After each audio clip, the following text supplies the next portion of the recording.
ನಿನ್ನೆಯಷ್ಟೇ ಈ ಬಗ್ಗೆ ಸುದ್ದಿ ಬಿತ್ತರಿಸಿತ್ತು ಗ್ಯಾರಂಟಿ ನ್ಯೂಸ್. ಮತಗಳ್ಳತನದ ಬ್ರೇಕಿಂಗ್ ನ್ಯೂಸ್ ಕೊಟ್ಟಿದ್ದು ಗ್ಯಾರಂಟಿ ನ್ಯೂಸ್. ಎಲ್ಲೆಲ್ಲಿ ಎಷ್ಟೆಷ್ಟು ಅಂತ ಗ್ಯಾರಂಟಿ ನ್ಯೂಸ್ ಹೇಳಿತ್ತು. ಮತಗಳ್ಳತನ ಸ್ಕೂಪ್ ಹೊಡೆದಿದ್ದ Guarantee News. Pin to pin ಮಾಹಿತಿಯನ್ನ ನಿಮ್ಮ ಗ್ಯಾರಂಟಿ ನ್ಯೂಸ್ ನೀಡಿತ್ತು. ನಿನ್ನೆಯಷ್ಟೇ ಇದರ ಬಗ್ಗೆ ಮತಗಳ್ಳತನದ ಬಗ್ಗೆ ಗ್ಯಾರಂಟಿ ನ್ಯೂಸ್ ಸುದ್ದಿಯನ್ನ ಬಿತ್ತರಿಸಿತ್ತು. ಮತಗಳ್ಳತನದ ಬ್ರೇಕಿಂಗ್ ನ್ಯೂಸ್ ಕೊಟ್ಟಿತ್ತು ಗ್ಯಾರಂಟಿ ನ್ಯೂಸ್. ಎಲ್ಲೆಲ್ಲಿ ಎಷ್ಟೆಷ್ಟು ಅಂತ ಗ್ಯಾರಂಟಿ ನ್ಯೂಸ್ ಹೇಳಿತ್ತು. ಮತಗಳ್ಳತನ ಸ್ಕೂಪ್ ಹೊಡೆದಿದ್ದ Guarantee News. Pin to pin ಮಾಹಿತಿಯನ್ನ ಗ್ಯಾರಂಟಿ ನ್ಯೂಸ್ ನೀಡಿತ್ತು. ಈಗ ಅದೇ ರೀತಿಯಾಗಿ ರಾಹುಲ್ ಗಾಂಧಿ ಅವರು ಕೂಡ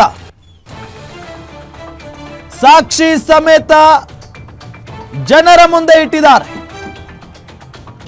ಎಲ್ಲೆಲ್ಲಿ ಎಷ್ಟೆಷ್ಟು ಅಂತ ಗ್ಯಾರಂಟಿ ನ್ಯೂಸ್ ಹೇಳಿತ್ತು. ಅದೇ ರೀತಿಯಾಗಿ ರಾಹುಲ್ ಗಾಂಧಿ ಅವರು ಕೂಡ ಈಗ ಸಾಕ್ಷಿ ಸಮೇತ ಬಿಚ್ಚಿಟ್ಟಿದ್ದಾರೆ. ಒಂದೇ ವಿಳಾಸದಿಂದ ಅಷ್ಟೊಂದು ಜನ, ಸಾವಿರಾರು ಜನ ಬಂದು ವೋಟಿಂಗ್ ಮಾಡ್ತಾರೆ. ಒಬ್ಬ ವ್ಯಕ್ತಿ ನಾಲ್ಕು ಕಡೆ ಹೋಗಿ ವೋಟ್ ಮಾಡ್ತಾನೆ. ಡೀಟೇಲ್ಸ್ ಕೊಡ್ತಾರೆ ನಮ್ಮ political bureau head Maruti Pavagada. News desk ಇಂದ ನೇರ ಸಂಪರ್ಕದಲ್ಲಿ ಜಾಯ್ನ್ ಆಗಿದ್ದಾರೆ. ಮಾರುತಿ ಪಾವಗಡ, ನಿನ್ನೆ ತಾನೇ ಇದರ ಬಗ್ಗೆ ಗ್ಯಾರಂಟಿ ನ್ಯೂಸ್ ಸುದ್ದಿ ಬಿತ್ತಾರ ಮಾಡಿತ್ತು. ಇವತ್ತು ಅದೇ ರೀತಿಯಾಗಿ ರಾಹುಲ್ ಗಾಂಧಿ ಸಾಕ್ಷಿ ಸಮೇತ ಬಿಚ್ಚಿಟ್ಟಿದ್ದಾರೆ. ಡೀಟೇಲ್ಸ್ ಕೊಡ್ತಾ ಹೋಗೋದಾದ್ರೆ ರಾಮ್, ನಿನ್ನೆ ಅಷ್ಟೇ ಗ್ಯಾರಂಟಿ ನ್ಯೂಸ್ ದಾಖಲೆಗಳ ಸಮೇತ ಅಂದರೆ 2024 ಲೋಕಸಭಾ ಚುನಾವಣೆಯಲ್ಲಿ ಕಾಂಗ್ರೆಸ್ ಅವರು ಮಾಡ್ತಿರುವಂಥ ಒಂದು ಆರೋಪದ ಬಗ್ಗೆ ದಾಖಲೆಗಳನ್ನು ಇಟ್ಕೊಂಡೇ ನಾವು ಸುದ್ದಿ ಮಾಡಿದ್ವಿ. 2024 ಲೋಕಸಭಾ ಚುನಾವಣೆಯಲ್ಲಿ ಕರ್ನಾಟಕ ಸೇರಿದಂತೆ, ಮಧ್ಯಪ್ರದೇಶ ಸೇರಿದಂತೆ, ಮಹಾರಾಷ್ಟ್ರ ಸೇರಿದಂತೆ ಹಲವು ರಾಜ್ಯಗಳಲ್ಲಿ ಈ ಮತಗಳ್ಳತನ ಆಗಿದೆ ಅನ್ನುವಂಥ ಒಂದು ಗಂಭೀರ ಆರೋಪವನ್ನು ಕಾಂಗ್ರೆಸ್ ಏನು ಮಾಡ್ತಿದೆ. ಈ ಆರೋಪ ಮಾಡೋದಕ್ಕೂ ಕೂಡ ಮೊದಲು ಕಾಂಗ್ರೆಸ್ ಅವರು ಯಾವ ರೀತಿಯಾಗಿ ವರ್ಕೌಟ್ ಮಾಡಿದ್ದಾರೆ ಅನ್ನುವಂಥದ್ದನ್ನು ಇಂಚಿಂಚು ಎಳೆಯಾಗಿ ಬಿಚ್ಚಿಡುವಂಥ ಒಂದು ಕೆಲಸ ಗ್ಯಾರಂಟಿ ನ್ಯೂಸ್ ಮಾಡಿತ್ತು. ಅದರಲ್ಲಿ ಪ್ರಮುಖವಾಗಿ ಬೆಂಗಳೂರು ಕೇಂದ್ರ ಲೋಕಸಭಾ ಕ್ಷೇತ್ರದಲ್ಲಿ ಭಾಳಷ್ಟು ಮತಗಳ್ಳತನ ಆಗಿದೆ ಅನ್ನುವಂತಹ ರೀತಿಯಲ್ಲಿ ರಾಜ್ಯ ಕಾಂಗ್ರೆಸ್ಸಲ್ಲೂ ಚರ್ಚೆ ಆಗಿತ್ತು, ರಾಷ್ಟ್ರೀಯ ಮಟ್ಟದ ಕಾಂಗ್ರೆಸ್ಸಲ್ಲೂ ಕೂಡ ಚರ್ಚೆ ಆಗಿತ್ತು. ಆದರೆ 2024 ಮೇ ತಿಂಗಳಲ್ಲಿ ಲೋಕಸಭಾ ಚುನಾವಣೆ ಕಂಪ್ಲೀಟ್ ಆದ ಬಳಿಕ, ಲೋಕಸಭಾ ಚುನಾವಣಾ ಫಲಿತಾಂಶ ಬಂದ ಬಳಿಕ ಮಾರನೇ ದಿನವೇ ಈ ಬಗ್ಗೆ ಹೆಚ್ಚು ಚರ್ಚೆ ಮಾಡುವಂಥ ಒಂದು ಕೆಲಸ ಕಾಂಗ್ರೆಸ್ನ ನಾಯಕರು ಮಾಡಿದರು. ಅದರಲ್ಲೂ ಅಭ್ಯರ್ಥಿಯಾಗಿದ್ದಂತಹ ಮನ್ಸೂರ್ ಅಲಿ ಖಾನ್ ಅವರು ಈ ಬಾರಿ ನಾನು ಗೆಲ್ತೀನಿ ಅನ್ನುವಂಥ ಒಂದು ರೀತಿಯಲ್ಲಿ ವಿಶ್ವಾಸದಲ್ಲಿ ಇದ್ದರು. ಆದರೆ ಕೊನೆ ಕ್ಷಣದಲ್ಲಿ ಎಲ್ಲ ಸುತ್ತಿನಲ್ಲೂ ಮುನ್ನಡೆ ಕಾಯ್ದುಕೊಂಡಿದ್ದಂತಹ ಮನ್ಸೂರ್ ಅಲಿ ಖಾನ್ ಅವರು ಮಹದೇವಪುರ ವಿಧಾನಸಭಾ ಕ್ಷೇತ್ರಕ್ಕೆ ಎಂಟ್ರಿ ಆದ ತಕ್ಷಣ ಅಲ್ಲಿ ದೊಡ್ಡ ಮಟ್ಟದ ಒಂದು ಹಿನ್ನಡೆಯನ್ನು ಸಾಧಿಸಿದ್ದು ಭಾಳಷ್ಟು ಅನುಮಾನಗಳಿಗೆ ಕಾರಣ ಆಗಿತ್ತು. ಇದು ಗ್ಯಾರಂಟಿ ನ್ಯೂಸ್ ಮಾಡ್ತಿರುವಂಥ ಒಂದು ಆರೋಪ ಅಲ್ಲ, ನಾನು ಸ್ಪಷ್ಟವಾಗಿ ಹೇಳ್ತಾ ಇದ್ದೀನಿ. ಇದು ಕಾಂಗ್ರೆಸ್ ಅವರು ಮಾಡ್ತಾ ಇರುವಂತಹ ಚುನಾವಣಾ ಆಯೋಗದ ವಿರುದ್ಧ ಮಾಡ್ತಾ ಇರುವಂಥ ಒಂದು ಆರೋಪ. ಯಾಕಂತ ಹೇಳಿದ್ರೆ ಇದು ಇನ್ನೂ ಕೂಡ ಸಾಬೀತು ಆಗಬೇಕಾಗಿದೆ. ಈಗ ಕಾಂಗ್ರೆಸ್ ಅವರು ಮಾಡ್ತಿರೋದು ಆರೋಪ ಏನು ಅಂತ ಹೇಳಿದ್ರೆ 2024 ಲೋಕಸಭಾ ಚುನಾವಣೆಯಲ್ಲಿ ಆಯ್ದ ಲೋಕಸಭಾ ಕ್ಷೇತ್ರಗಳನ್ನು ಗುರಿಯಾಗಿಟ್ಕೊಂಡು ಮತಗಳ್ಳತನ ಮಾಡಿದ್ದಾರೆ ಅಂತ. ಅದು ನಕಲಿ ವೋಟರ್ ID ಕಾರ್ಡ್ ಸೃಷ್ಟಿ ಮಾಡಿರುವಂಥದ್ದಾಗಿರ್ಬೋದು, ಒಬ್ಬರು 4-5 ರಾಜ್ಯಗಳಲ್ಲಿ ID ಕಾರ್ಡನ್ನು ಸೃಷ್ಟಿ ಮಾಡಿಕೊಂಡಿರುವಂಥ ಒಂದು ಪ್ರಕರಣಗಳಾಗಿರ್ಬೋದು. ಈ ರೀತಿಯಾಗಿ ಮಾಡಿ ಈ ಬಾರಿ ಚುನಾವಣೆಯನ್ನು BJP ಅವರು ಗೆದ್ದಿದ್ದಾರೆ ಅನ್ನುವಂಥದ್ದು.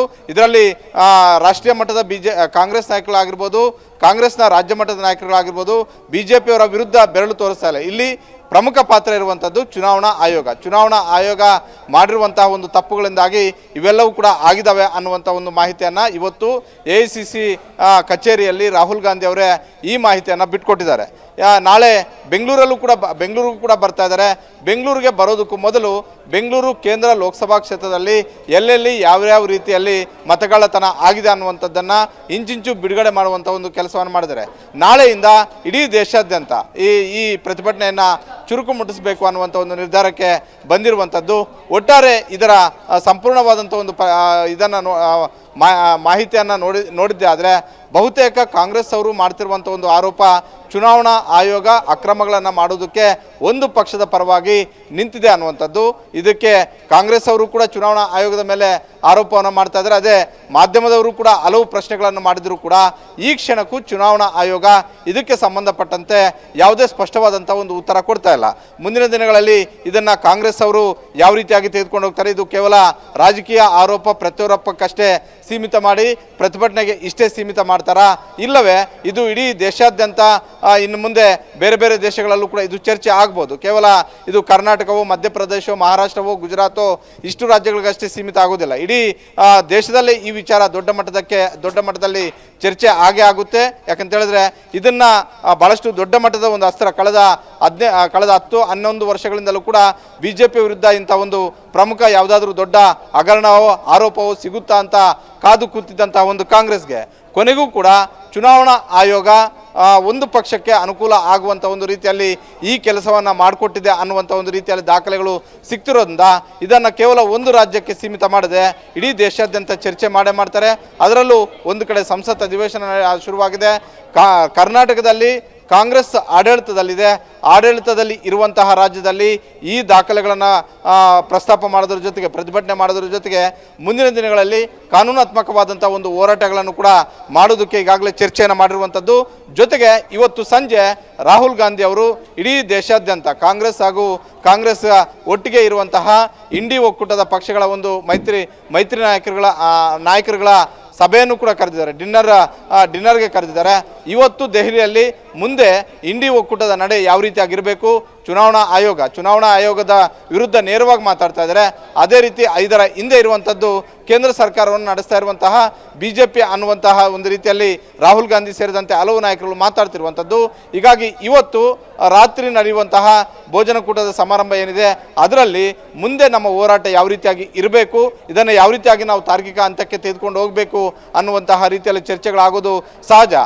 ಕೇಳಿ ಈ ಬಾರಿ ನರೇಂದ್ರ ಮೋದಿ ಅವರಿಗೆ 2014 ಮತ್ತು 2019ರಲ್ಲಿ ಸಿಕ್ಕಿದಷ್ಟು ಮನ್ನಣೆ ಇಡೀ ದೇಶಾದ್ಯಂತ ಸಿಕ್ಕಿಲ್ಲ ಅನ್ನುವಂಥದ್ದು ಒಂದು ಕಡೆ ಚರ್ಚೆ. ಜೊತೆಗೆ ನರೇಂದ್ರ ಮೋದಿ ಅವರು ಯಾವುದೇ ನಿರ್ಧಾರಗಳನ್ನು ತೆಗೆದುಕೊಳ್ಳಬೇಕಾಗಿದ್ರೆ ಒಂದು ಕಡೆ ಆಂಧ್ರ ಪ್ರದೇಶದ ಮುಖ್ಯಮಂತ್ರಿ ಆಗಿರುವಂತಹ ಚಂದ್ರಬಾಬು ನಾಯ್ಡು ಹಾಗೂ ಉಪಮುಖ್ಯಮಂತ್ರಿ ಆಗಿರುವಂತಹ ಪವನ್ ಕಲ್ಯಾಣ್, ಅದೇ ರೀತಿ ಬಿಹಾರದ ನಿತೀಶ್ ಕುಮಾರ್ ಅವರ ಸಪೋರ್ಟ್ ಬೇಕೇ ಬೇಕಾಗಿದೆ. ಹೀಗಾಗಿ ಈ ಪ್ರಕರಣವನ್ನು NDA ಮೈತ್ರಿ ಪಕ್ಷಗಳು ಯಾವ ರೀತಿಯಾಗಿ ತೆಗೆದುಕೊಳ್ತವೆ ಅನ್ನುವಂಥದ್ದು ಕೂಡ ಪ್ರಮುಖ ಕಾರಣ ಆಗುತ್ತೆ. ಈ ಹಿನ್ನೆಲೆಯಲ್ಲಿ ಮುಂದಿನ ದೇಶದ ರಾಜಕೀಯ ಬೆಳವಣಿಗೆಗಳು ಕೂಡ ಒಂದಷ್ಟು ಚರ್ಚೆಗೆ ಕಾರಣ ಆಗ್ಬೋದು. ಒಂದು ವೇಳೆ ಇದು ನಿಜ ಆಗಿದ್ದೇ ಆದರೆ, ಯಾಕೆಂತ ಹೇಳಿದ್ರೆ ಒಂದು ಕೊಲೆ ಮಾಡಿದ್ರೆ ಒಂದು ಕುಟುಂಬಕ್ಕೋ ಒಬ್ಬ ವ್ಯಕ್ತಿಗೋ ಸಮಸ್ಯೆ ಆಗುತ್ತೆ. ಆದರೆ ಇಡೀ ಪ್ರಜಾಪ್ರಭುತ್ವ ಇರುವಂತಹ ರಾಷ್ಟ್ರದಲ್ಲಿ ಈ ರೀತಿಯಾಗಿ ಮತಗಳ್ಳತನ ಮಾಡಿ ಯಾವುದಾದ್ರೂ ಒಂದು ಪಕ್ಷ ಅಧಿಕಾರಕ್ಕೆ ಬರುವುದು ಅನ್ನೋದಾದ್ರೆ, ಈಗ ದೇಶದಲ್ಲಿ ಚರ್ಚೆ ಆಗ್ತಿದೆ, ದೇಶವನ್ನು ನಡೆಸ್ತಾ ಇರುವಂಥದ್ದು ಬಿಜೆಪಿ, ರಾಜ್ಯದಲ್ಲಿ ಈ ರೀತಿ ಆಗಿದ್ರೆ ನಮ್ಮ ರಾಜ್ಯವನ್ನು ಮುನ್ನಡೆಸ್ತಾ ಇರುವಂಥದ್ದು ಕಾಂಗ್ರೆಸ್. ಮತಗಳ್ಳತನ ಮಾಡಿ ಒಂದು ಪಕ್ಷಗಳು ಸರ್ಕಾರವನ್ನು ರಚನೆ ಮಾಡ್ತವೆ ಅನ್ನೋದಾದರೆ ಇದು ಬಹುದೊಡ್ಡದಾದಂಥ ಒಂದು ಪ್ರಕರಣ. ಯಾವುದೋ ಗಣಿ ಹಗರಣವೋ ಮತ್ತೆ ಹಗರಣವೋ ಅನ್ನೋದಕ್ಕಿಂತಲೂ ಕೂಡ ಪ್ರಜಾಪ್ರಭುತ್ವದ ಮೇಲೆ ದೊಡ್ಡ ಪೆಟ್ಟು ಬಿದ್ದಂತಹ ಒಂದು ಪ್ರಕರಣ ಆಗುತ್ತೆ. ಹೀಗಾಗಿ ಈ ಪ್ರಕರಣವನ್ನು ಕಾಂಗ್ರೆಸ್ ಅಷ್ಟು ಸುಲಭವಾಗಿ ಬಿಡುತ್ತೆ ಅಂತ ಅನ್ನಿಸ್ತಾ ಇಲ್ಲ. ಹೀಗಾಗಿ ನಾಳೆ ಪ್ರತಿಭಟನೆ ಮಾಡೋದರ ಮುಖೇನ ಇದಕ್ಕೆ ಚಾಲನೆ ಕೊಡ್ತಾ ಇದ್ದಾರೆ. ಮುಂದೆ ಯಾವ ರೀತಿಯಾಗಿ ಯಾವ ದಿಕ್ಕಿನಲ್ಲಿ ಕೊಂಡೊಯ್ತಾರೆ ಅನ್ನುವಂಥದ್ದನ್ನು ಕಾದು ನೋಡಬೇಕಾಗಿದೆ. ರಾಮ್.